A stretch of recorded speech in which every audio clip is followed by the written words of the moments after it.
สบายดีทุกคน มื้อนี้เฮากับพากันมายามทะเลเนาะเอื้อยมายามเอื้อยมาแต่เท็กซัสมายามก็เลยพาเพิ่นมายางริมทะเลน้อยหนึ่งเนาะทุกคน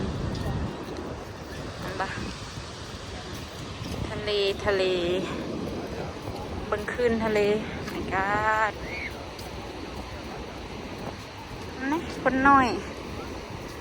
กองทัพต้องเดินด้วยช่องเพิ่นว่ากินนมไว้ก่อนบังคืนทะเลบักคักคุณนะบางคนอันนี้หน่อยแล้วได้นี่เนาะยังบ่ทันมาเถื่อจักหน่อยแหงจีหลายคุณนะ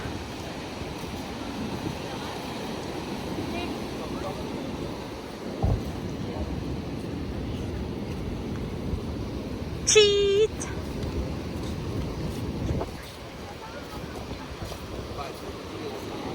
เย็นดีเว้ย Sunny, you wanna go swim? เอาซิลินไปแตะน้ำทะเลบ่เอาตีนไปเหยียบน้ำทะเลบ่คุณนะงามขนาดคุณฟักนี่ก็ยาวฮอดคุณอันนี้เขาจะเอิ้นว่าฮันติงตันบีชเนาะฮันติงตันบีชออกเสียงบ่ถูกดอกรุ่นนี้สำเนียงบ่ได้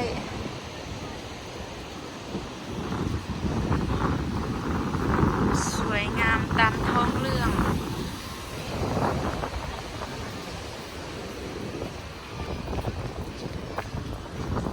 เมืองนั้นก็จะเป็นในเมืองติดทะเล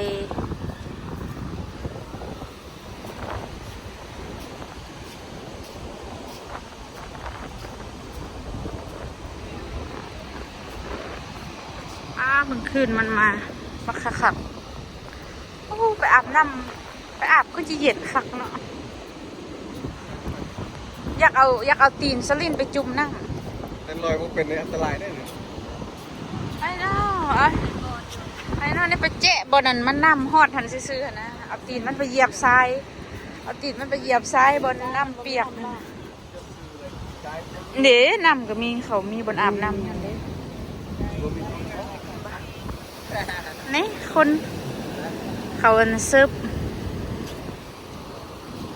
ฟบอร์ดคนทั้งคนกับแม่นะมาคนบักหลายมาเขามาให้ลินอันสเก็ตบอร์ดนะโอ้ยงามขนาด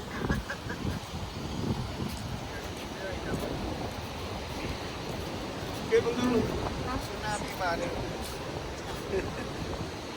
ซึ่งถ้ามีเดี๋ยวจะมายามนี่ อันนี้ บางคนเขาลินอันนะเซิร์ฟสเก็ต เอ็นบอกเพื่อนทรงเครื่องนะอันนั้นปากกาลายลำนะครับทางนั้นเพื่อนทุกคนก็ตัวนั้นก็แม่เครือ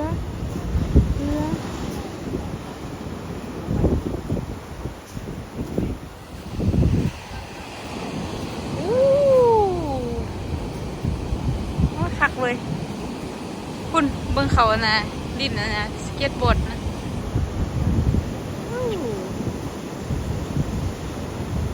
ทึกใจเขาเลยพวกนี้นะ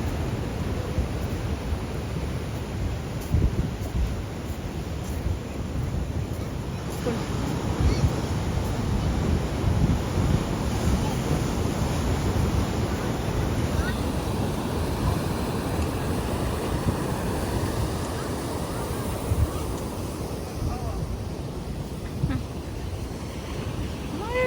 จู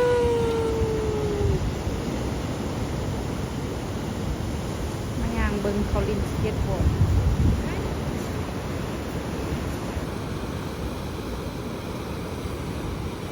งามหลายน้ำทะเลยางต่อ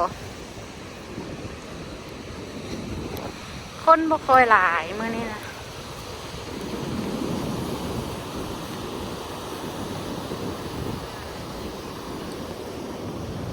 คนมายางบ่ค่อยหลาย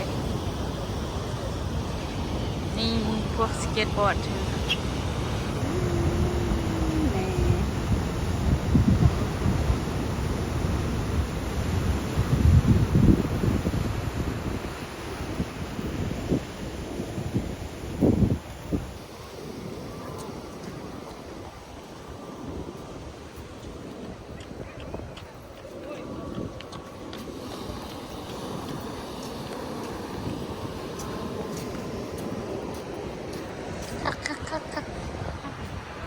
นี้ก็งาม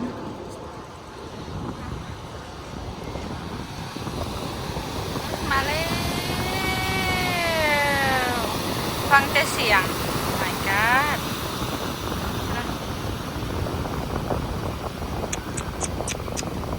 สวยงามแล้วก็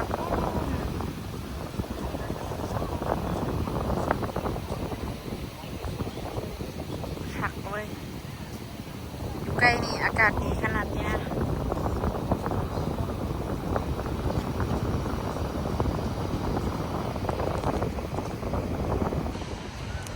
ยางต่อยางต่อไปให้สุดให้ยังให้ละมาแล้วเธอกินนมนะ มันเย็น มันคอยกินมันเย็นแล้วมันคอยกินลูกมวนปะลูกลูกมวนปะ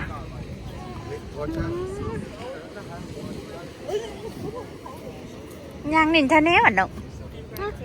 มึงสีนาบางคน10 เบ็ดกินอยู่ว่าน้องป่านี่เนาะมีคนอยู่ลุมนี่เนาะคนอันเยียบอยู่นี่เขามา10 เบ็ดอยู่นี่ได้ป่าอยู่บ้านอันเชียวนี่เชียวบนเขา10 เบ็ดมาไกลๆยางมาไกลตืบแล้วเลยที่สุดขัวละ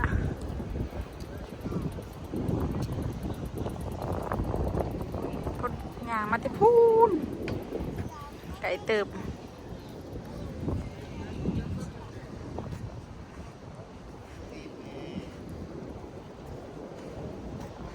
แถวนี้มันแถวเขา10 เบ็ดเขาให้10 เบ็ด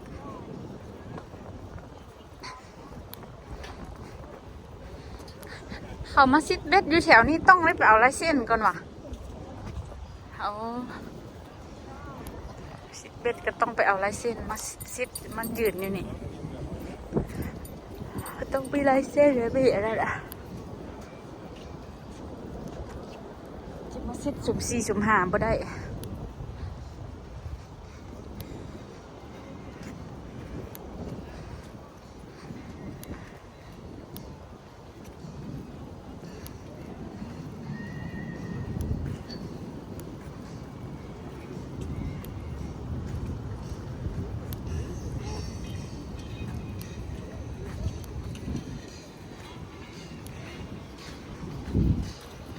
สุดแล้ว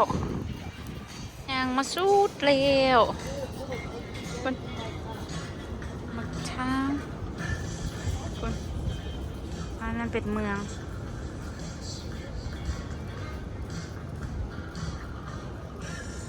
ไก่เติบเอาอย่างมานี่ก็ไก่เติบ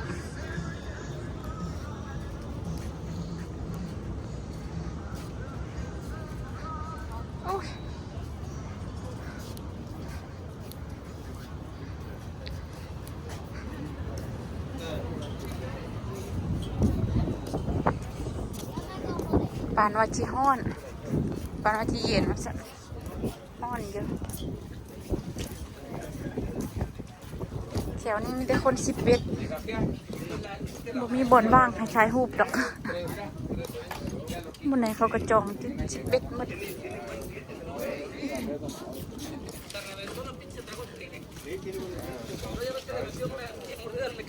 เด้บนนี้ได้ว่างถ่ายว่ามาจีถ่ายให้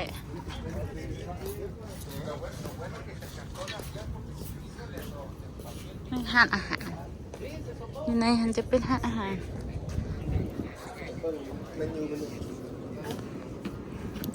ฮันโยฮันโยฮันโยฮันโยไปแนวทะเลฟองคุณนะคัก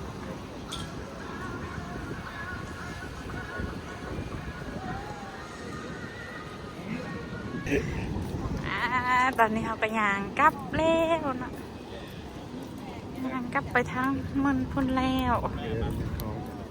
ไปบนอันนะเขาประท้วง เขาประท้วงทรัมป์ว่ะ ประท้วงดีว่า แม่นบ่ ประท้วงอีหยัง คือกันคนเพื่อคนบ่เพื่อ เอ้าเขาจะไปซื้อตัวนั้นให้ลูกเด้อซื้อตัวหมาให้ลูกเด้อ ตั้งใจในโครงการแห่ง อุ้ยสะอ่อนเด้อยากอยู่ใกล้นี่เด้อนะมายางทุกมือนี่พาลูกมายางทุกมือเอ้ากระแช่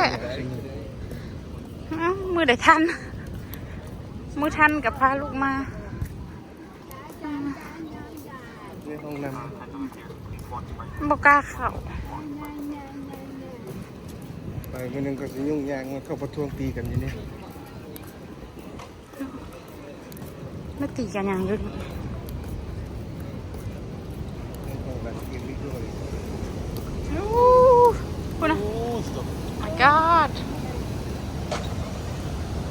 คักคักคักคัก เบิ่งทางในเพิ่นคือว่า พูดนะมาพูดนะเห็นมั้ยอู้ ห้องแขกเนี่ย my god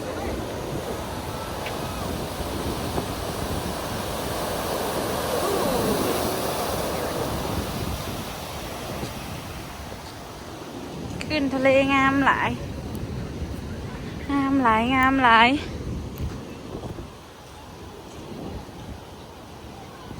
แม่มายืนเบิ้งนะมายืนเบิ้งอันนี้กับมวนแล้วนี่นะเห็นปะคุณนะตัวใหญ่กำลังมายืนเบิ้งอันนี้ซื้อๆกับมวนแล้วนี่นะอู้มาเร็วมาเร็วมาเร็วมาเร็วว้าว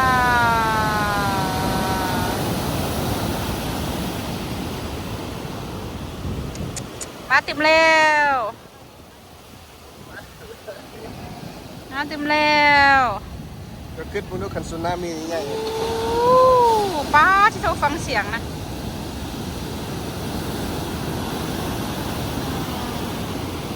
มายืนเบิ่งอันนี้ซื่อๆกับมวลนะนี่บ่ถ่ายเห็ดหยังมายืนเบิ่งขึ้นทะเลนี่ซื่อๆกับมวลแล้วนี่นะมันต้องมีอย่างหลาย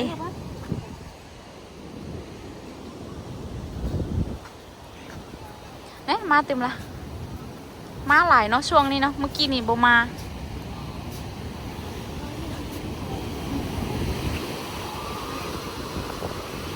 โอ้ยมาเต็มละคุณ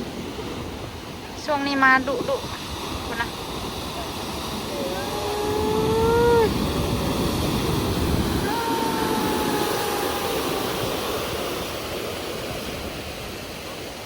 เด็กคนเด้เนี่ยจองแจงหันนะ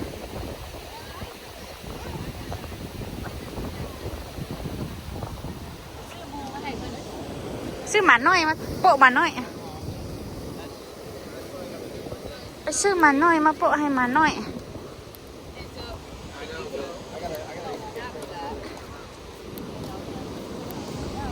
ปุ่นมาตึมละ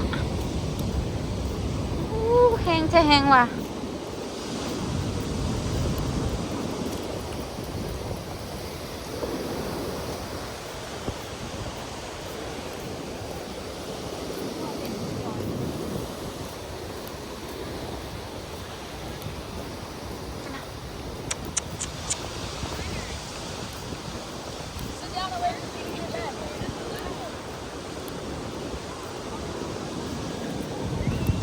โอ้ได้มื่นขั้นไปอะนะไปเซนดิโก้กับไปสวนดอกไม้เลยแหละ เลยสิไป เอ้าได้ยินว่าไอ้แก้วว่าจิไปน้องไปเซนดิโก้กับไปแวะสวนดอกไม้บึ้นึงไปเบิ่งสวนดอกไม้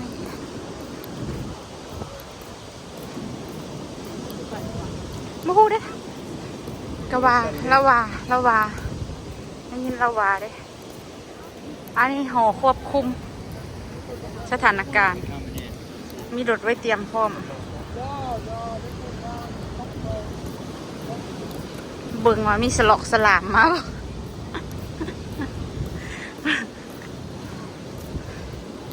โอ้ยเมื่อยหนึ่งดิจักเลยนี่ย่างเลยกันเลยเมื่อยเติบดิจักเลยนี่ ก็มันกำลังใหญ่ขึ้นเรื่อยๆผมจะ ใหญ่ขึ้นเมื่อกี้นี่เห็นบ่ พอมายังน้อยเดียวขี่รถไก่มาแล้วพวกข่อยมายืนอยู่หั่นนะมันใหญ่ขึ้นใหญ่ขึ้นมีคนมาเพิ่มขึ้นบ่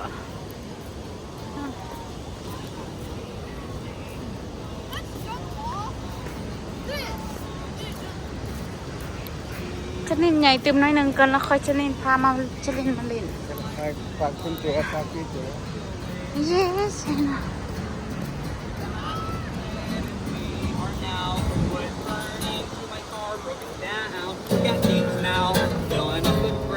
มีคนห้องเพลงให้ฟังอีก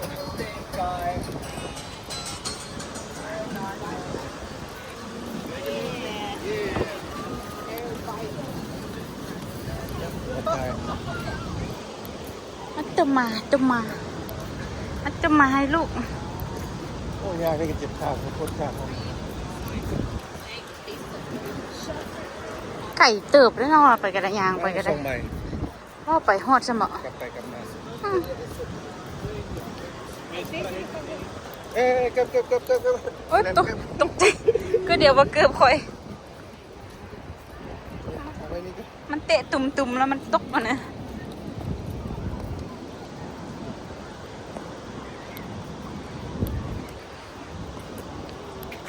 ไปเอามาโอ้พุ่นนะเกือบร่อน เกือบจนว่าร่อน นั่นอันโตอยู่กับทานบ่ได้มานำได้ มีอยู่ดิแต่ว่าที่ไปซื้อตัวยูโนนี่เขาก็บอกขายให้แล้วเนาะอันนี้เขาโชว์ก็ยังว่ากับคันซื้อแล้วก็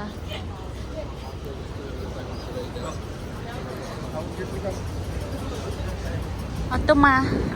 ให้ลูกกันเอาตัวมาให้ลูกก่อน I believe it is.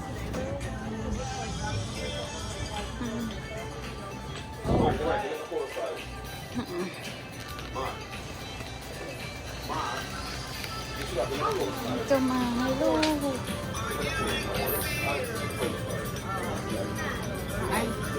อย่า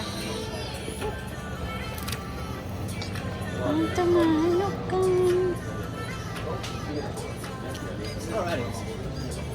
Look at dog. อย่า And then look at you. กระยางมาฮอดใกล้ขี้ฮอดแล้วนะสุดละสุดแล้วสุดเท่าแล้วดินบาสเกตบอลวอลเลย์บอลมันบาสเกตบอลมึงโพสแชทเขาบอกใหญ่แล้วบันนี้นะมาเมื่อกี้นี่หันนะยังน้อยเดียวหนึ่งมานี่คนซุ่มมาแล้วนะปุ่นนะยาวหดพูนล่ะยาวหดพูน ข้างมันทางเขาจอดอยู่คุณมาค่อยยุ่งสิ ไปกินข้าวปะ ไปชอบกินอยู่คนอื่น ใช่น้องแล้วก็จังมาไปกินข้าวขับประช่วง ปี๊บ มายางทะเลซื่อๆก็มาเห็นเขาประช่วงคุณนะมาทำอิดมีจุ่มน้อยๆอยู่นี่ซื่อๆมันยาวไปหอดคุณนะพูด my god ยันถึกลูกหลงเด็สิได้เมื่อก่อน อย่าเอาสิ นะเขาจีตีกัน ข้างบนทางไปเรื่อย เอ้าก็จิมุนไปนี่กันแกแห่งขี้ย่านนี่นะ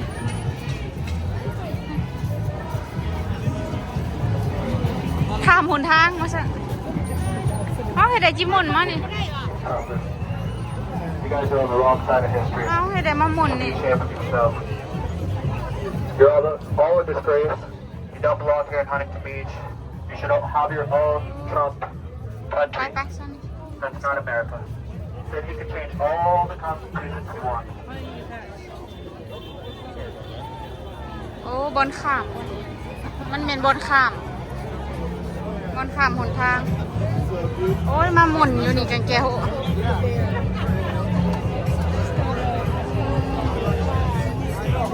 ขนหัวลุกนี่นะคุณนะ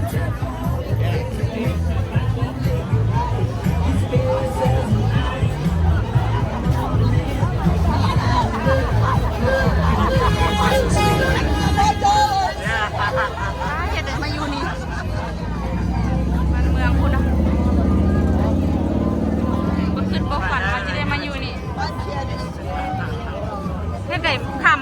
มีป่ะ โมบีไปตังนี่นะ So across the street, guys. Yeah. Sorry.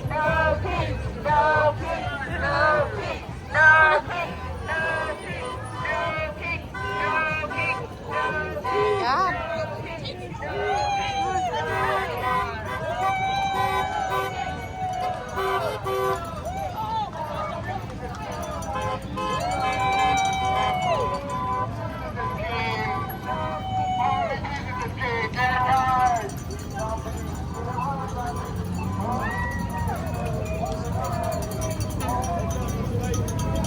มาอย่างทะเลว่าสักมาเห็นเขามีอันประท้วงอยู่นี่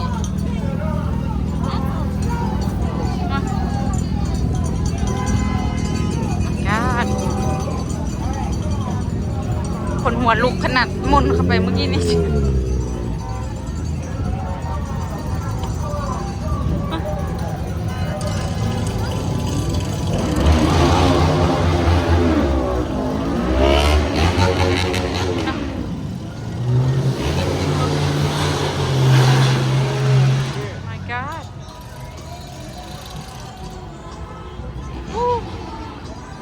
ครั้งแรกในชีวิต ไปอ่ะ ครั้งแรกในชีวิต เห็นแต่อยู่ในทีวีเฮ้ยคุณนะเห็นอยู่แต่ในทีวีมาเห็นตัวจริงอุ้ยคนนาวลูกย่านเขาจะเหยียบหัวตายจักเขาจะเหยียบหัวจักเขาจะนาตีกันเนาะคุณนะใหญ่ขึ้นกาดคุณ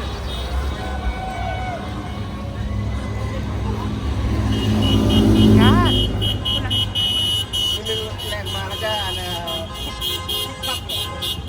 โอ้สัวฮอดแรงนี่ขอย่านลามไปฮอดพุ่นอยู่นี่นะคุณนะเขามาได้ใส่กางเกงอกสันขวัญหายอกสันขวัญหายหมดคุณนะโอ้ชม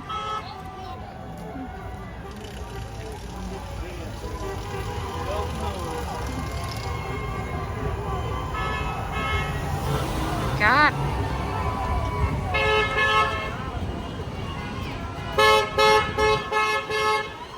คนกำลังลังมาเพิ่มนะเห็นปะคนกำลังลังมาเพิ่มนะลังมาพุ่นนะยาวฮอดพุ่นละตาย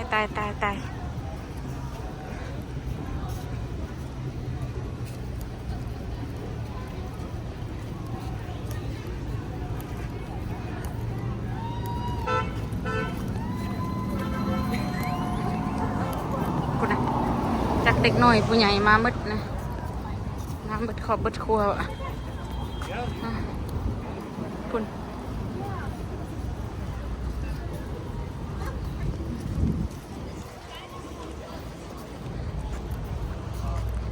โอเคเนาะทุกคนวิดีโอนี่กะว่าจิมายางลินละล่ะผัดมาเห็นเนี่ยเราก็จะจบไปเพียงเท่านี้แล้วเนาะเราจะกลับไปแล้วกลับบ้านแล้วเนาะกลับบ้านแล้วขี่ย่านนะลูกนะกดไลค์กดแชร์ด้วยนะบ๊ายบาย